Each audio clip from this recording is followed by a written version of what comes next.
Pada tahun 1918 sampai di bulan Oktober tahun 1919, seluruh warga New Orleans sedang dilanda ketakutan yang luar biasa.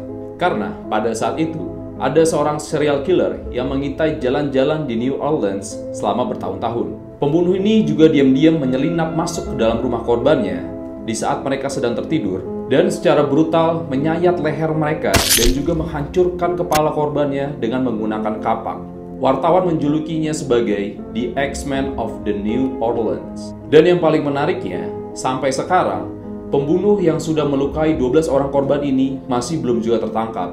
Alias, kasus ini belum juga terpecahkan. Sekarang kita mulai ceritanya.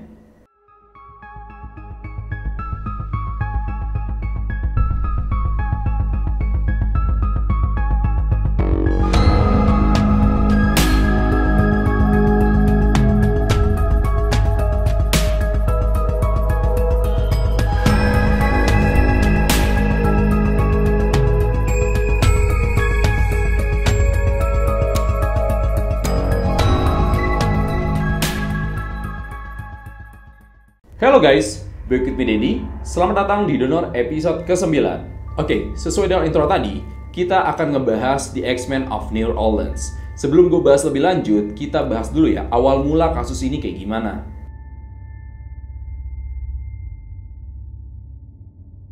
Hampir tiap malam, di kota New Orleans pada tahun 1919, selalu dimeriahkan dengan musik jazz. Restoran-restoran banyak yang sudah penuh. Seluruh tiket pertunjukan musik jazz sudah habis dipesan. Mereka yang kedapatan tiket ini akhirnya membuat pertunjukan sendiri di rumah-rumah mereka. Bukan karena memperingati sesuatu atau merayakan suatu acara, tetapi semua pertunjukan dan pagelaran musik jazz itu dipaksakan karena sebab yang sangat mengerikan. Pesta-pesta itu dipicu karena terbitnya sebuah artikel di surat kabar lokal bernama Times-Picayune, yang mana artikel tersebut diklaim ditulis oleh sang pembunuh itu sendiri atau si X-Men, yang berisi, "Aku akan selalu ada mengintai kalian di jalanan-jalanan kota, tetapi aku tidak akan memasuki rumah yang menyetel musik jazz di dalam rumahnya."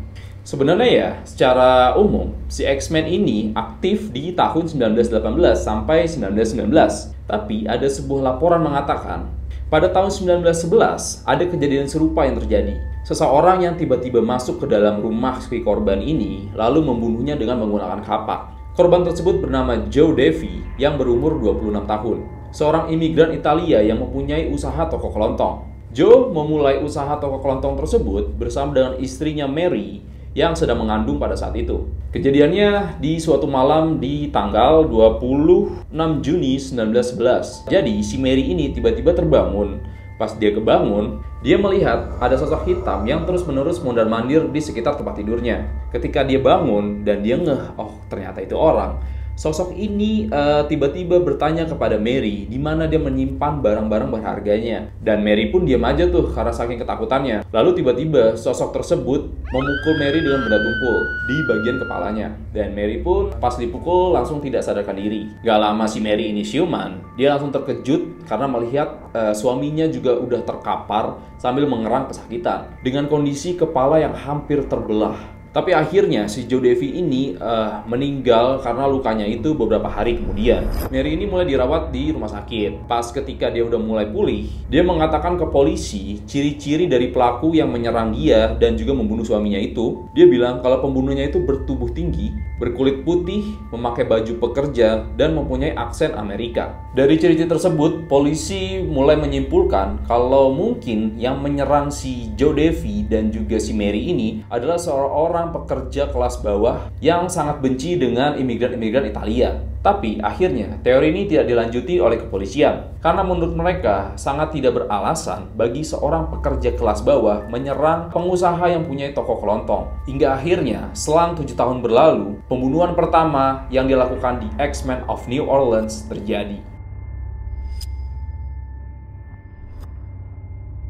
Sebenarnya banyak korban yang diserang oleh si X-Men ini. Kebanyakan korban-korbannya ini adalah seorang imigran Italia dan mempunyai usaha toko kelontong. Korban pertama yang dibunuh oleh The X-Men bernama Joseph Maggio yang berumur 41 tahun dan Catherine Maggio yang berumur 36 tahun. Kejadian ini terjadi di tanggal 22 Mei 1918. Keduanya dibunuh dengan cara digorok lehernya menggunakan pisau cukur, lalu kepalanya dipukul menggunakan kapak hingga hampir pecah. Joseph Maggio langsung meninggal di tempat, gak lama setelah ditemuin sama adiknya, Jake dan Andrew Maggio. Nah, kondisi si Catherine ini yang paling mengenaskan. Saking dalamnya sayatan si X-Men ini, kepalanya si Catherine ini hampir putus. Ketika polisi datang, polisi menemukan barang bukti berupa baju yang penuh dengan noda darah, yang mana kemungkinan si pembunuhnya ini mengganti bajunya dulu sebelum dia keluar dari rumah si Joseph dan Catherine Maggio. Serta barang bukti berikutnya pisau cukur yang digunakan untuk membunuh si Joseph dan si Catherine tadi. Dan ternyata pisau cukur yang digunakan oleh si X-Men ini adalah milik si Andrew sendiri. Jadi ternyata si Andrew ini punya usaha barbershop. Jadi mungkin si X-Men itu ngambil dulu pisau cukurnya itu, baru dia masuk ke dalam kamar si Joseph dan Catherine yang lagi tertidur, baru dia itu disayat semua lehernya.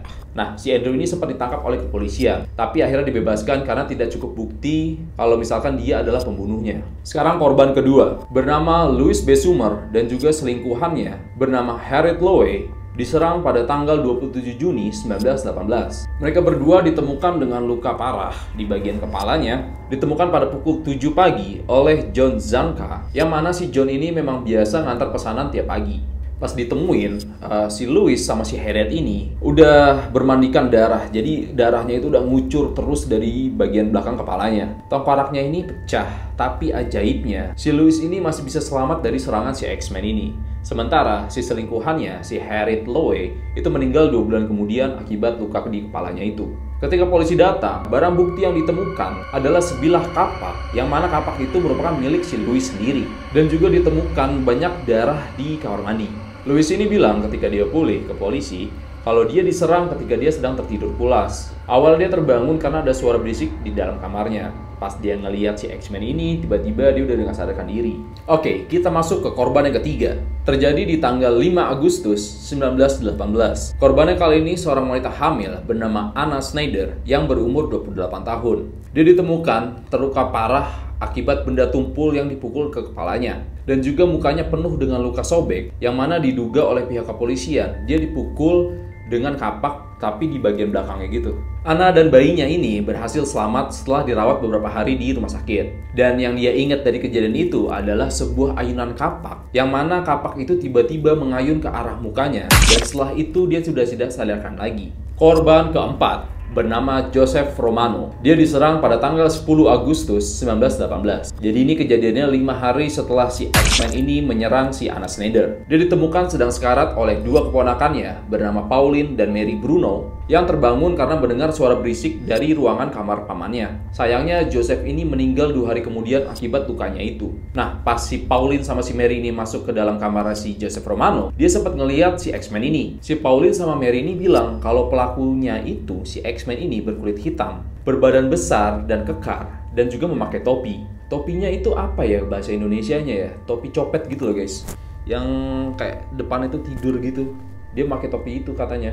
Barang buktinya ini lagi-lagi sebuah kapak yang ditemukan di belakang rumahnya Joseph Romano. Kita masuk korban kelima, bernama Charles Cortimiglia, Rosie Cortimiglia, dan Mary Cortimiglia. Ketiganya diserang di daerah Gretna, Louisiana, di seberang sungai Mississippi pada tanggal 10 Maret tahun 1919. Oh, udah pindah tahun nih sekarang ya. Jadi penyerangan terakhir itu di 10 Agustus, Joseph Romano. Setelah itu berapa bulan, sampai bulan Maret, dia nyerang si Charles, Rosie, dan Mary. Jadi Charles ini bapaknya, si siapa? Rosie ini ibunya, dan Mary ini anaknya guys. Masih berumur 2 tahun. Dan ini kejadian yang cukup mengenaskan kalau menurut gue ya. Pas kejadian ini ada kedengaran oleh penduduk sekitar suara orang minta tolong dari dalam rumahnya si Charles. Warga mulai tuh pada berdatangan untuk mengecek ke lokasi rumahnya si Charles ini. Nah, orang yang pertama kali sampai di rumahnya si Charles ini bernama Orlando Giordano dan juga anaknya Frank Giordano. Ketika si Orlando dan Frank ini sampai di rumahnya Charles, pelakunya udah berhasil kabur.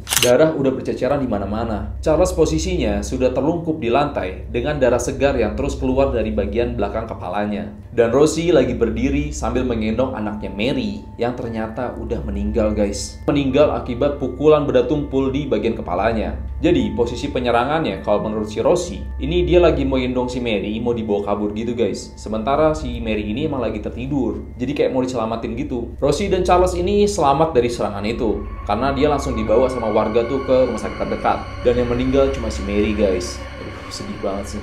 Masih kecil loh, 2 tahun, ya ampun. Barang bukti yang ditangkap, barang bukti yang didapat di TKP itu lagi-lagi sebuah kapak yang mana milik si Charles sendiri. Kita masuk korban ke-6.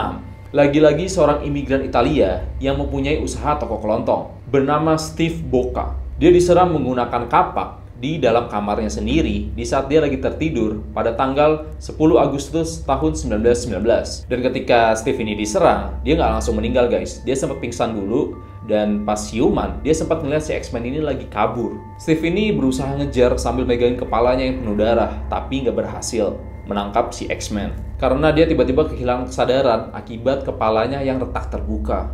Dan tidak ada barang berharga yang diambil dari dalam rumahnya. Korban ke-7 bernama Sarah Lauman. Dia diserang pada tanggal 3 September tahun 1919 menggunakan kapak ketika dia sedang tertidur. Dia sempat pingsan seharian setelah akhirnya ditemukan oleh seorang tetangganya, yang mana tetangga ini khawatir karena si Sarah ini dipanggil nggak nyaut-nyaut. Kondisinya ketika si Sarah ini ditemukan, kepalanya udah penuh dengan luka sayatan dan juga dia kehilangan beberapa gigi depannya. Korban terakhir. Selama hampir 2 bulan gak ada pembunuhan, akhirnya si X-Men ini beraksi lagi. Seorang korban laki-laki bernama Mike Pepitone, kali ini korbannya meninggal di tempat pada tanggal 27 Oktober tahun 1919. Mike ini meninggal karena luka yang sangat serius di bagian kepalanya, membuat kepalanya ini pecah sehingga otaknya tuh hampir keluar. Istri Mike ini sempat mergokin si X-Men ini lagi beraksi, tapi akhirnya X-Men ini berhasil kabur. Dan sayangnya istrinya Mike ini nggak bisa menggambarkan ciri-ciri si X-Men ini dengan jelas. Jadi itulah korban-korban dari kekejaman di X-Men of New Orleans. Kita masuk ke fakta-fakta menarik tentang di X-Men.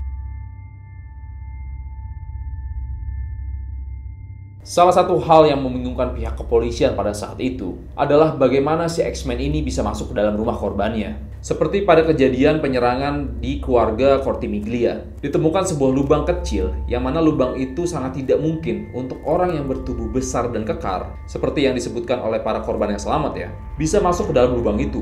Makanya polisian pas ketika lagi ngecek ke TKP, dia nggak terlalu ngeliat lubang itu, jadi nggak terlalu diperhatiin tuh. Fakta yang kedua, biasanya senjata yang digunakan si X-Men ini adalah milik si korbannya sendiri. Jadi si X-Men itu ketika mau menyerang atau masuk ke rumah korbannya, dia nggak bawa senjata sama sekali. Fakta ketiga, tidak ada barang berharga yang hilang dari si korban. Jadi benar-benar si X-Men ini motifnya itu cuma pengen ngebunuh. Fakta keempat, sebagian besar korbannya ini adalah seorang imigran Italia. Dan hingga sampai saat ini, pelaku penyerangan dari korban-korban tersebut masih belum bisa ditemukan, alias kasus ini belum terpecahkan. Dan terakhir ada fakta menyeramkan juga nih guys. Jadi sampai sekarang Joseph Maggio dan Catherine Maggio diduga masih suka gentayangan di rumah bekas tempat tinggalnya dulu. Pada malam tertentu di sekitar rumahnya itu, kadang warga masih suka mendengar suara orang minta tolong atau suara orang yang merintih dan berteriak-teriak.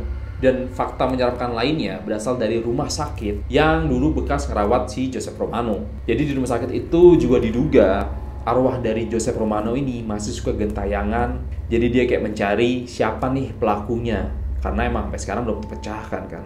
Oke guys, jadi itulah akhir dari episode ke-9 Donovan Horror tentang serial killer di X-Men of New Orleans.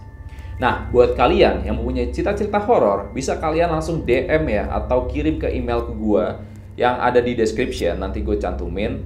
Atau kalian mau gue ngebahas sesuatu unsolved mysteries yang belum terpecahkan, bisa langsung komen aja di bawah. Atau kalian mau ngebahas tentang horor-horor lainnya, bisa langsung komen aja, oke? Sampai ketemu di next episode, di episode donor yang ke-10.